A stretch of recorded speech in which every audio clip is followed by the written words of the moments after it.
Squire Trelawney, Dr. Livesey, and the other gentlemen asked me to write down everything about Treasure Island, except where the island is, because there's still treasure there. So, I'm starting from when my father ran the Admiral Benbow Inn. That's when the old sailor with a scar on his face first came to stay with us. I remember him well. He walked to our inn with a big chest on a handcart.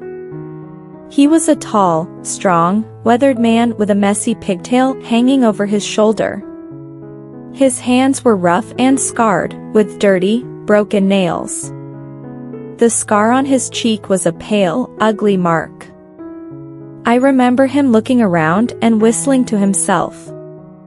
Then he sang an old sea song, 15 men on the dead man's chest, yo-ho-ho, and a bottle of rum. He had a high, shaky voice, like it had been worn out on a ship. He knocked on our door with a stick and asked for a glass of rum. He drank it slowly, like he really enjoyed it, all while checking out the view and our signboard. He called our inn a good place and asked if we had many customers. My father told him we didn't have many, which was a pity. The sailor decided he wanted to stay at our inn. He even gave my father some gold coins. He said to call him captain, and it was clear he was used to being in charge. He made himself at home. The sailor was usually quiet. During the day, he'd hang around the cove or the cliffs with a brass telescope. In the evening, he'd sit in a corner near the fire, drinking strong rum and water. Most of the time, he didn't talk much. Sometimes, he'd blow his nose loudly and look fierce, which scared people away. He always asked if any seafaring men had gone by our road. At first, we thought he was just lonely for his own kind. But later, we realized he wanted to avoid them. When a seaman did come to our inn, he'd look in through the door before entering the parlor. He'd be very quiet when any sailors were present.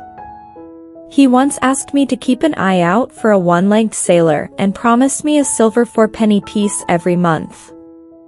That one-legged sailor haunted my dreams, especially on stormy nights. Despite his frightening presence, I was less afraid of the sailor than others who knew him. He stayed for weeks and then months. He didn't pay for his stay after the money ran out, and my father never dared to ask him for more. He didn't change his clothes except to buy some stockings from a peddler. One of the feathers on his hat was broken, and he let it hang down. We never saw his big sea chest open. Only once did he get really angry. Dr. Livesey came to visit our sick patient.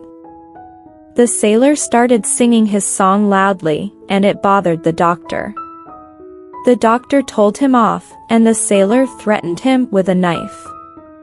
But the doctor stood his ground and said that if the sailor kept drinking, he'd end up in trouble. The sailor backed down, and the doctor left. The sailor knew the doctor was also a magistrate and warned him to behave. After that, the sailor stayed quiet for many evenings. That's how life was with the sailor at our inn.